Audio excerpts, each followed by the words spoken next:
Política passada a limpo.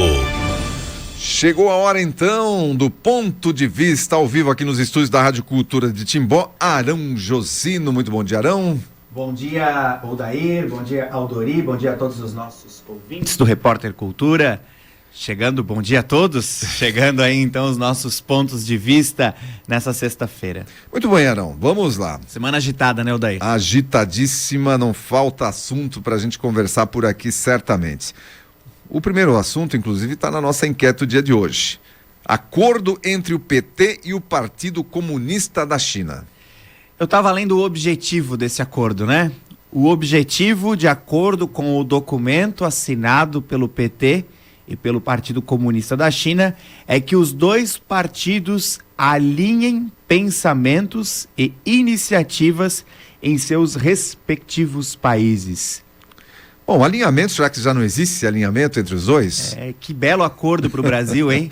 Belo acordo. Certamente não é o que o povo brasileiro quer, né? Acho que está mais do que claro isso, de que o Brasil quer distância do comunismo e o PT se posicionando de forma muito clara e objetiva de que quer caminhar ao lado dos comunistas, né? Das ditaduras, quer caminhar daquilo que a gente enxerga no mundo que não dá certo, que dá errado e muito errado, aquilo que acaba com a liberdade das pessoas, aquilo que acaba com a propriedade privada, aquilo que acaba com o desenvolvimento econômico e até social das comunidades, dos países. Então o PT deixando isso muito claro, o presidente Gleisi Hoffmann, né, assinando esse acordo, reforçando esse acordo que já existia com o Partido Comunista da China e deixando mais uma vez o Brasil inseguro do que pode acontecer nos próximos meses ou os próximos anos, né? É sinal de que a gente precisa ficar sempre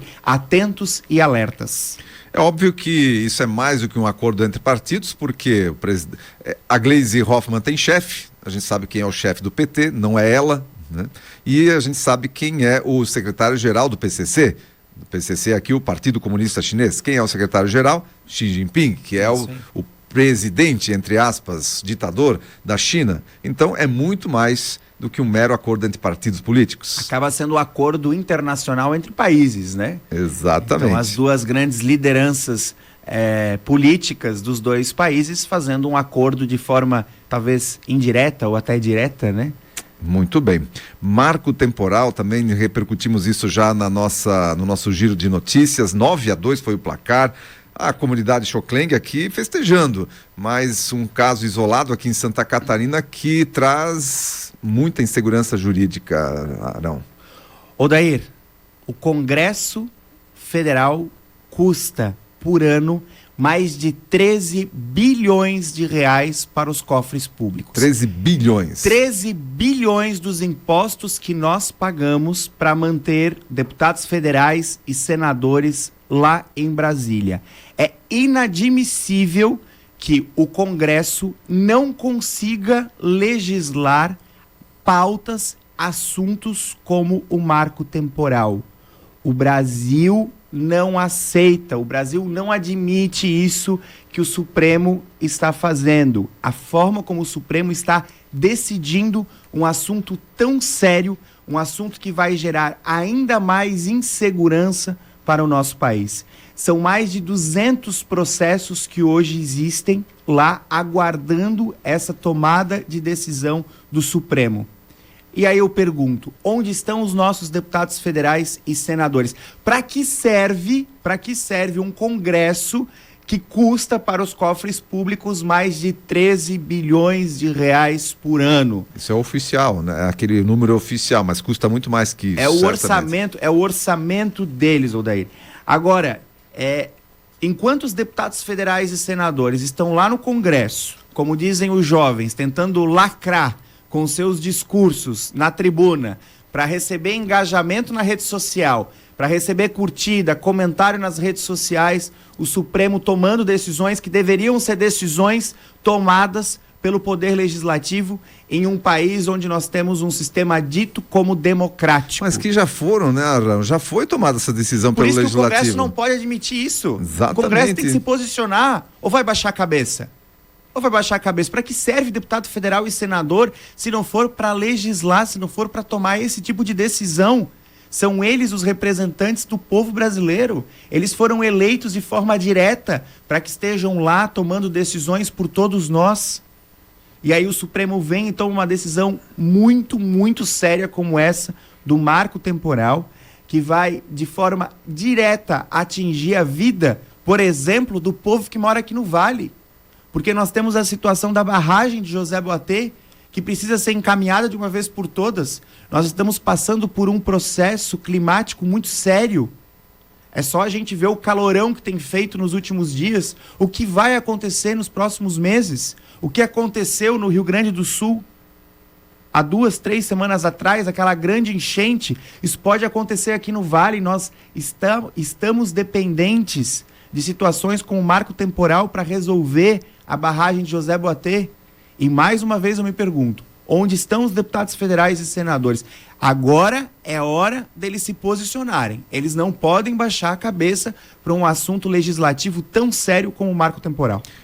E outros assuntos, como o aborto que está sendo colocado lá aqui, por que o Congresso deixou isso de lado? Porque não é interesse da população, e eles estão representando isso, então eles sabem que é assunto polêmico, que a população é contra, então eles não vão colocar uma pauta, e aí vai lá o Supremo Tribunal e vota. Então é a hora mesmo, porque se esses assuntos que estão sendo votados lá ficarem como estão, a questão do aborto, a descriminalização das drogas, agora o marco temporal e tantas outras questões que o Supremo está votando, não sendo da sua alçada essa votação e essa decisão, muitas vezes de forma monocrática, inclusive, aí abriu a porteira e a vaca vai pro brejo, com certeza. Exatamente isso. Abriu a porteira. O Supremo entendeu que o Congresso está baixando a cabeça para as tomadas de decisão. Então, da forma como está, o Supremo, a partir de agora, vai legislar todas as pautas importantes, as pautas que o povo brasileiro depende dos seus parlamentares, para isso elegeram, e aí perde o sentido da gente ter um poder legislativo que custa, vou dizer mais uma vez, mais de 13 bilhões de reais por ano. 13 bilhões de reais dos impostos que nós pagamos para manter a Câmara dos Deputados Federais e o Senado. Para quê? Para o Supremo tomar as decisões. E aí, vou só repetir o que eu falei antes também, o Supremo fala tanto na palavra democracia, democracia, democracia, eles estão acabando com a nossa democracia e com o nosso regime democrático. Vamos lá, próximo tema é o Uber. Nosso presidente, ele falou que o pessoal do Uber aqui no Brasil precisa andar de fraldão. Tem cabimento um negócio desse, Arão? E é mais um tema que vai para o Supremo. Mais um tema que o Congresso não consegue se posicionar de forma clara e objetiva, né? E tivemos aí, então, essa decisão da Justiça do Trabalho lá do Estado de São Paulo, né, de multar em R$1 bilhão a Uber e proibir a Uber de manter os seus motoristas parceiros da forma como se tem, dizendo que a Uber vai ter que fazer CLT com todos os motoristas, como se isso fosse possível, né? E ainda uma multa de R$1 bilhão. É piada. É piada. Mais né? É um retrocesso, né? Eu, por exemplo, uso Uber com muita frequência. Quem não Uber usa, trouxe gente? Facilidade. Uber fez com que, inclusive, as outras formas de transporte, né, percebessem que é preciso evoluir, é preciso mais tecnologia, é preciso ter um aplicativo, né? É preciso atender melhor o cliente. A Uber trouxe um novo momento para o Brasil em transportes, né? E eu sou usuário e sei do que estou falando, né? De uma forma, né, de parceria, onde grande parte, inclusive, dos motoristas parceiros tem a Uber como um plus, né? Sim. Uma forma de gerar mais emprego, mais riqueza, mais renda, né? Muitos, inclusive universitários, a gente vê isso muito em Florianópolis, muitos universitários que aproveitam, né, como motoristas parceiros para trabalhar ali no intervalo das aulas, para ganhar o seu extra, para conseguir se manter na universidade. Muitos pais de família que ao final de semana acaba tendo a Uber, né, como uma forma de mais renda para sua família. E aí a Justiça do Trabalho vem com esse papo de que os motoristas parceiros têm que estar com CLT, com carteira assinada, como se fosse possível. A Uber tem mais de 1 milhão de motoristas parceiros no Brasil, Odair. E que trabalham às vezes 1 hora, trabalham 2 horas, trabalham nos períodos em que, né, como você falou, como fazem um bico aí para ter uma... E tem aqueles que se dedicam a isso mesmo, mas me diz uma coisa, algum deles foi obrigado a se cadastrar lá no Uber? Exatamente, liberdade. O motorista parceiro, quando ele assina o contrato com a Uber, ele sabe como funciona a relação de parceria, e ele concorda com isso. Deixa o indivíduo tomar suas decisões, dê liberdade para as pessoas tomarem suas decisões. Mais uma vez a justiça querendo impor, né, como as coisas devem funcionar. Cadê a liberdade das pessoas? Como devem funcionar e vai deixar de funcionar. Porque você acha que o Uber vai ficar no país? Vai embora. E acabou. Essa renda toda que circula aí através desse negócio, vai embora. As pessoas vão perder sua renda, enfim. Renda e mobilidade urbana, porque também ajuda muito. Justamente. Ajuda muito. Uber, quanto mais Uber circulando, né, menos você vai precisar tirar o seu carro da garagem, menos carros transitando nas principais cidades, nas grandes cidades do nosso país. Então, é um retrocesso. É o tal efeito cascata. A STF lá em cima tomando decisões esdrúxulas, encoraja os juizecos aí de baixo também a fazer o mesmo. Essa é a verdade.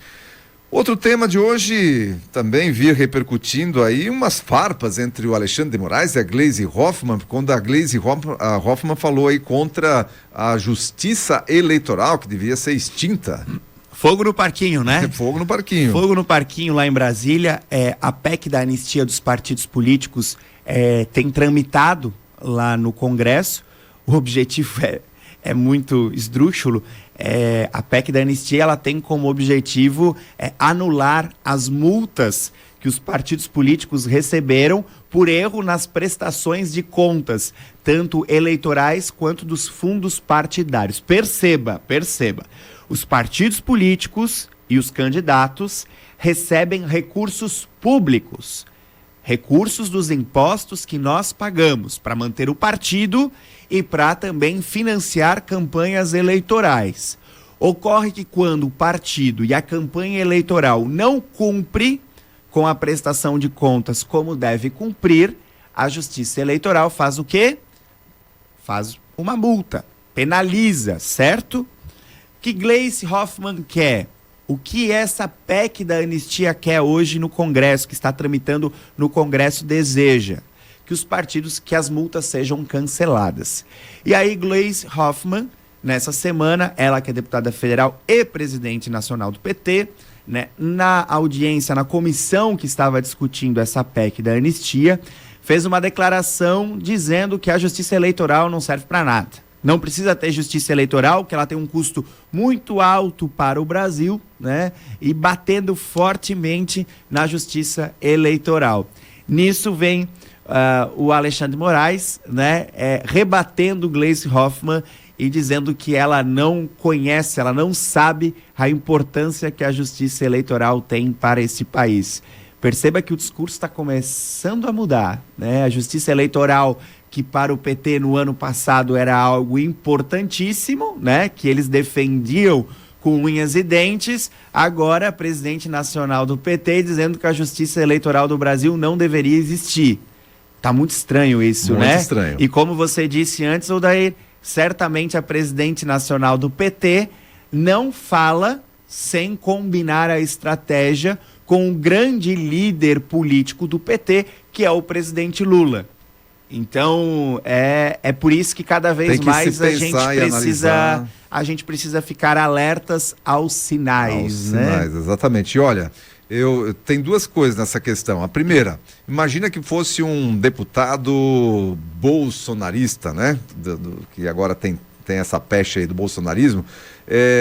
Imagina que fosse um deputado bolsonarista que fizesse uma declaração dessa, hoje já teria a Polícia Federal lá na casa dele. Não tenha dúvida. Fazendo busca e apreensão e investigação e tal. E a outra, só para fechar esse assunto... Só uma questão daí.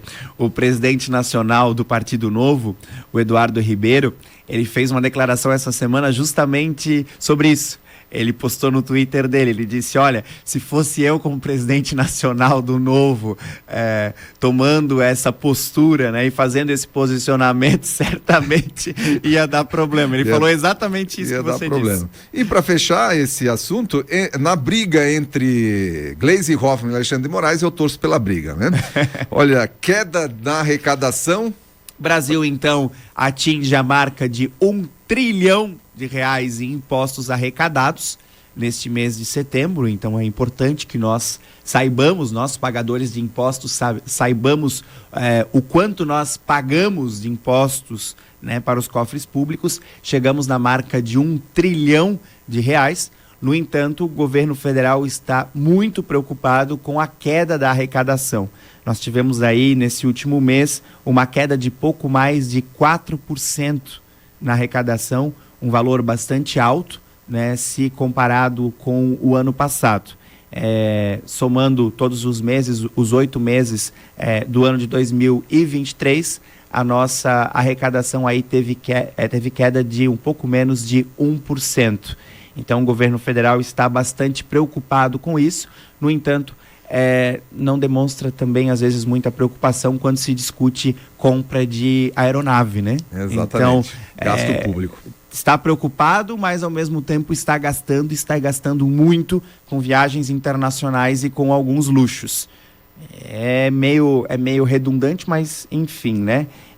E essa questão aí também agora envolve a tomada de decisão do Banco Central de mexer novamente na taxa da Selic, né? Inclusive foi um alerta que eles fizeram, baixaram meio ponto percentual novamente, mas no relatório mostraram essa preocupação com os gastos públicos. Exatamente, os gastos públicos elevadíssimos, a arrecadação caindo, a gente sente isso no comércio principalmente. Sente, na indústria, no comércio. Na indústria, conversei com um empresário da indústria no início dessa semana, ele disse que esse mês está bem complicado, comparado já com os meses anteriores, eles estão sentindo uma freada muito grande na produção. Então, a economia bem instável, bem insegura, insegurança é o que a gente tem vivido no Brasil, com marco temporal, com decisões políticas, com o Supremo e por aí vai. Então, é importante esse alerta, inclusive, a todos, de que a gente deve ficar atentos à situação econômica do nosso país. Muito bem, esse foi o Ponto de Vista com Arão Josino nesta sexta-feira, dia 22 de setembro. Agradecemos aí a presença do Arão aqui nos estúdios da Rádio Cultura de Timbó. Segunda e quarta tem Ponto de Vista, na sexta-feira, ao vivo aqui no Repórter Cultura. Um abraço, Arão, um bom final de semana, uma boa macarronada amanhã em Apiúna. Exatamente, amanhã tem macarronada do Beto, né, Julian? Estaremos lá no município de Apiúna, um grande evento, inclusive quem está nos ouvindo e queira participar, aproveite que é um grande evento, a gente garante, a macarronada é deliciosa e a música é boa. Um grande abraço a todos e bom final de semana.